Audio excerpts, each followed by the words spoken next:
challenge. So Perfect. Awesome. Look at us. We're so impressive, Trisha. Actually, I can't take any credit. I literally got on Zoom and press record. Trisha did all the other things. So, but like I said, so this is the start of our Love Yourself Challenge, and we're excited to be kicking off the challenge, and really because it's a focus on self-care, and self-care is defined as taking action to preserve or improve one's health, which I think is an amazing definition. And I think that really the key words here are take action. So often we think of self-care as something like relaxation or rest, which it absolutely can be, and that can be a piece of self-care. But it really takes effort, and it takes work, and it takes action. And if you want to improve your health, you have to ask yourself, are you ready to take the action? So if you really want to better yourself, you can't just be like, I'm going to do this. You got to say, I'm going to do this. What am I going to do to take action? So before we dive into taking care of yourself, I think it's a great idea. So Trish and I have done this, but it's a great idea to do an audit of what you're already doing to take care of yourself throughout the day. So, and frankly, it's okay if, the audit's short or if it's long. You just want to really understand what you're doing. And we love time audits. We've actually done time audits for our business. We've done time audits for our own personal schedules and what our days look like. So tasks at home, tasks in work. But it's a really great way to see how you're spending your time, and basically figuring out where are you repeating things, where could you possibly fit different things in, what's also really important to you. And we use this app. It's called how do you say it, Trisha? Toggy? it's Toggle, Or Toggle? Toggl, Toggle. Okay, yeah. Yeah. So, and it basically times it. So as you're doing things throughout your day, you time in and you time out, and then you can list out what you were working on. And for this time audit, we're just suggesting that you really look at, when you're taking time for you, when you're taking care of you, when you're doing things for you, that you're really just tracking in a week what that looks like. So Trisha will kind of dive into that a little bit more. Yeah. Has anyone ever done a time audit? If you have, you can just say yes or no in the chat. And it's something you may have heard me talk about it before, but there's someone who's in a group that we're in. Her name is Megan Summerall, and she's really a big proponent of just time management. And so she has really sparked my interest in it. And the time audit was the one thing that kicked it all off, and helped me become more aware of where I'm spending my time, what am I doing, because I'm sure we've all felt that way where you have your day and then at the end of the day, you think to yourself, where did the time even go? Right? What even happened to this day? I think I about know that. I think that every day, which is why I'm trying to get better at right? auditing my time. Right? How many people Yeah. are if only I had one extra hour in the day. And it's really amazing when you do these time audits that you can see, oh, here's a way I can get time in to the day. So what we've done is we have a nice little worksheet that goes along with this. And so you can do the time, you can use Toggle. You don't even need to get the app. Honestly, I love the app because it makes it really easy. You just press the button and then do whatever you're doing and then unpress the button. But you can also use a timer on your phone. You can use an old-fashioned timer, whatever you want to use. And that's the way to do the time audit. But so the worksheet that we have, before you even get into doing the time audit, I think it's really helpful to dive into your priorities. And it's interesting because we just interviewed Jen Penna literally just before this, and we were talking about priorities and how to her she makes sure to really set those priorities and make sure her self-care is a part of her priorities. And she said when you focus on those priorities, then you're going to achieve them. So if you're not even thinking about them, there's no way you can achieve them. So we have this little worksheet. I wonder if I can share that screen. Let me see. Let's see. Let me know if you're allowed. So if I have to allow you to, I think you can because you're Oh remixing. yeah. Oh, I guess I can go in here. Shares? No. You can't.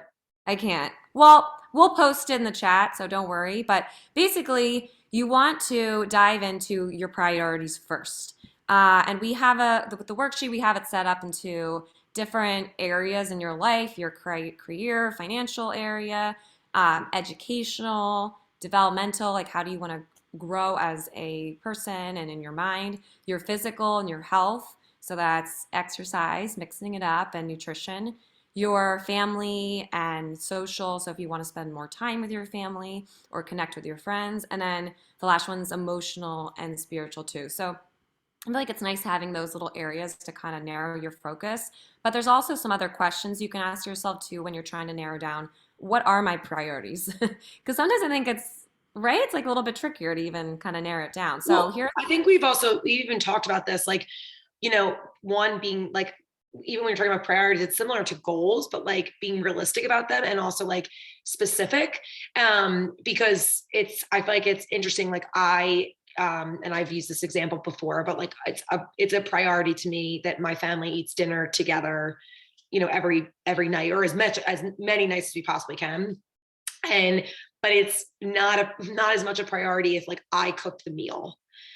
So like if I can if I can like make it so that we still ate dinner together, but we ordered, or I had things, I had my chef and we had it in the fridge, and I made it so that it is such a priority to me that like I will, make sure that happens over, well, I wanted to have a big home cooked meal, which is great. But sometimes I don't, it needs to be faster or what have you. So I make sure to put things in place so that no matter what, we're having dinner together. I love that. And Yeah. honestly, something you could do too, you could rank your priorities too. Because I mean, we Yeah. have priorities, but some things are more important than other things. Hmm. So, like for you, it's more important to be together as a family and not necessarily you making the meal, Yes. Yeah. Like I don't, which is for instance, it doesn't come so easy to me. So I don't want my kids to be remembering like mommy was miserable in the kitchen, like trying to put everything together. I want them to remember like we sat and ate dinner together and we talked about the day, and, and like we made time to focus on them. So, but I do think it's really good to prioritize as well, like what is important, and rank them, because sometimes things do have to go to the wayside. But if the higher priority things are always, on your calendar and on your schedule, then no matter what, they won't get pushed to the wayside, and they won't get, they'll always happen. exactly, yeah. So here are some other questions too that you can ask yourself when you're trying to narrow down what your priorities are. So it's, what are the most important things in your life? What things make you the most happy? What do you need in your life for you to feel your best? And then what do you want out of life? So I think those are nice questions to help narrow down that focus and so you can come up with those priorities. And then you have the task, you do the time audit, and we do, I know Mary Kate said you can do as little as much as you want. I think we'd recommend at least do a week. But I will tell you, when I first did this, I only did a day, and it was even amazing to see during the day, oh wow, like I'm really spending a lot of time just aimlessly scrolling Instagram. It also is kind of interesting too, like if you do ever do a food journal, part of the thing that helps you when you do the food journal is you don't necessarily want to write down like, oh, I ate 10 cookies today. So it kind of helps you to be not like behave, you know what I mean? Yeah. So if you're doing the time on it, you don't have to write down like, oh, I scrolled Instagram for 2 hours.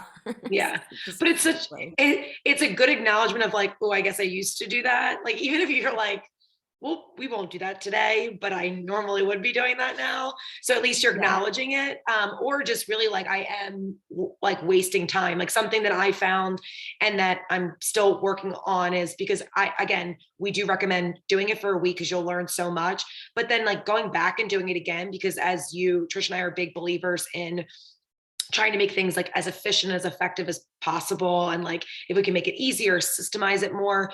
But it's interesting. I feel like I did this, and then I added a little extra time for like maybe driving to teach class, or a little extra time for talking. But I realized I wasn't putting enough buffer time into things, and so really I was just trying to fit too many things like in, and I still could get as much as I wanted accomplished, or even more.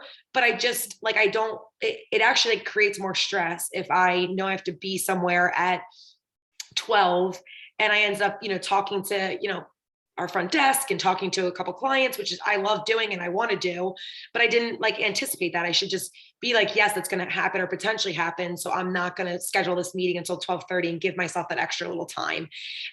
So you go into situations like, feeling less like stressed that you were running late or pressured. So it's really helpful, like to figure out, Yeah. even just, I don't know, like to buffer your day, make your day go a little bit better. And then you end up being like, ooh, so I can do this for myself because I got everything else done in a realistic amount of It's time. true. I feel like the buffer helps so much. I always overestimate the amount of time that it takes to do a task. And so then you feel more accomplished too when you get it done. All I have to say, it's funny. When I first did the time audit, I like you don't account for going to the bathroom and like Yeah. doing your hair or like all that kind of stuff. So I was running around my house like a maniac trying to like to do my time audit so I got it done in like Do things and do half like second. things faster. You're like, I will pee faster so I can get it done. Yeah. But you like that, like, I think we just have to be, I think it all comes back to something that we've really learned is that, being healthy, being successful in whatever you do, as a parent, as as an employee, as, a business owner, what, all of it, it does come down to like planning, knowing what's important, prioritizing, being realistic about time. So, when you really know what you're working with, it really helps. And it's actually something that we really focus on in our VIPs. We'll talk about, okay, what goals do you have? We talk about setting realistic goals, but then we also ask like, what does your schedule look like? Because then you really have to be realistic. Like what does your life look like so that you can, because it is possible to fit things in and to make yourself a priority, but you got to look at the big picture to know where that can fit in and how to Yeah, do it. I love that. And so if you were looking at the worksheet, which we'll post in the comments, but the last thing after you do the time audit is you want to sort of assess what happened and you want to look at your priorities and then look at the things that you're doing and see if they align. See, and you can kind of grade it. I think we have like a plus and minus zero system. Like this aligns with my priorities plus. This does not align with my priorities minus.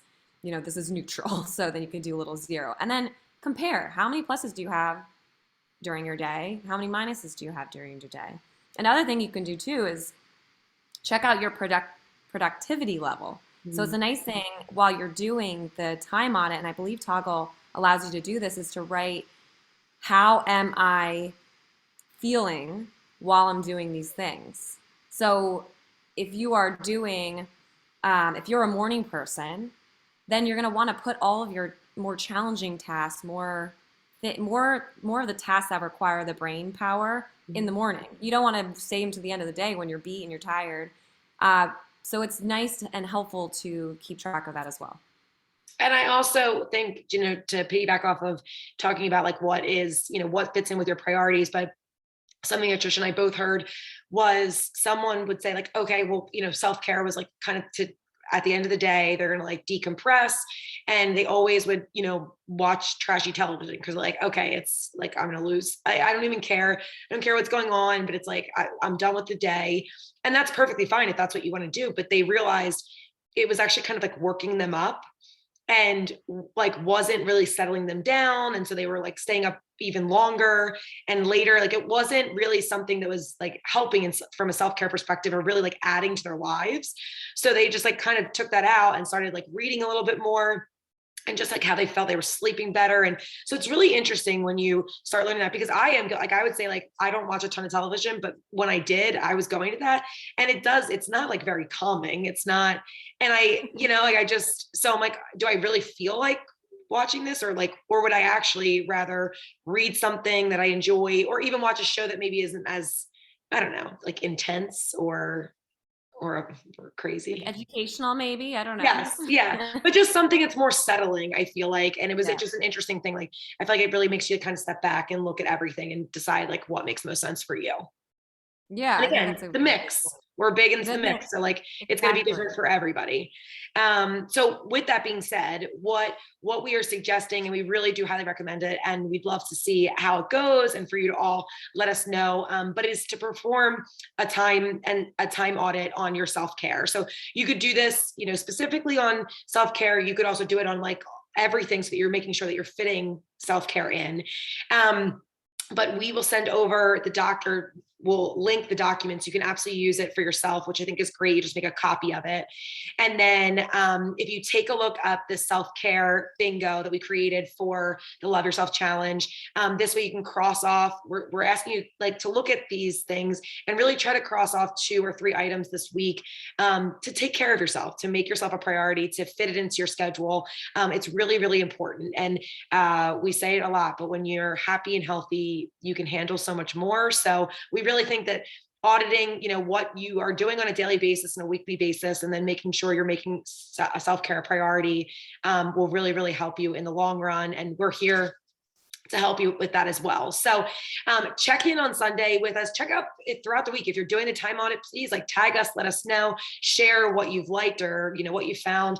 And you actually get 5 points for the Love Yourself Challenge for doing the self-care audit, and then 5 points for every box that you check off for bingo. So definitely do that. And we're going to be doing it too. I mentioned, we try to kind of continually improve on what we're doing. So we'll be doing the same thing, because there's always room for improvement and also room to take care of yourself. I'm so excited. Same. Yeah. I love that we're making this like, yeah, go take care of yourself. Like, yeah. Yes. Yes. And I thought of something too for next week. Since we are on Zoom, and if you want to join us on Zoom, you can actually talk through how the time audit went, and any questions that you may have. We can link the Zoom link as well, so you can join us in this little circle. Yes. And this way, if anyone has any specific questions, it's kind of hard on Facebook to see the questions as they come through or comments. So, but if anyone wants to jump in or just even comment, and we can answer any questions, we'd love to do that. And just as Trisha and I, you know, like I feel like we are talking through all of this and sharing this insight with all of you, and want to make sure that you're getting the most out of this. We find that we're so lucky to have all of you and to have each other, to help with this. So, feel free to invite family and friends to come join you on this journey. I think it's really helpful for so many. And we'd love to have, you take care of yourself, but also sometimes it's nice to share this with others as well. So feel free to invite anyone into the group to do this Love Yourself Challenge with us. All right, everyone, have a wonderful Monday, and we'll see you. I'm excited to see everyone's results and see Yes. the time audits, and happy February coming up. Keep us posted. Yes. Happy February. Happy Love Yourself Challenge. We're excited to do this with all of you, and have an awesome day. Bye, everybody.